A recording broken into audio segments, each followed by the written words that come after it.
Et ce référendum à venir au Royaume-Uni sur la sortie de l'Union européenne est un pari plutôt risqué. Il suffit de regarder le cours de la livre sterling pour avoir une idée des risques encourus par ce référendum sur l'appartenance du Royaume-Uni à l'Union européenne. La livre a en effet plongé contre le dollar. Au siège d'Europol à La Haye, l'éventualité d'un départ du Royaume-Uni de l'Union européenne est considérée comme un risque. Si vous enlevez ça, alors ça va rendre la protection des citoyens contre le terrorisme par le Royaume-Uni plus difficile. Cela va amener plus de protection sociale. Et au Parlement britannique, les sceptiques ont appelé le Premier ministre à justifier l'accord passé la semaine dernière avec Bruxelles.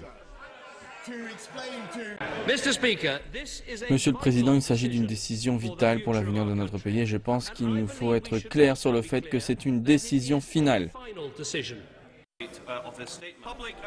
Cameron sait que nombre de membres du Parlement, environ la moitié des parlementaires de son parti selon les estimations, sont farouchement opposés à l'Union européenne. Et cette antipathie se retrouve dans les rues de la capitale britannique. Je pense simplement que l'on serait mieux tout seul.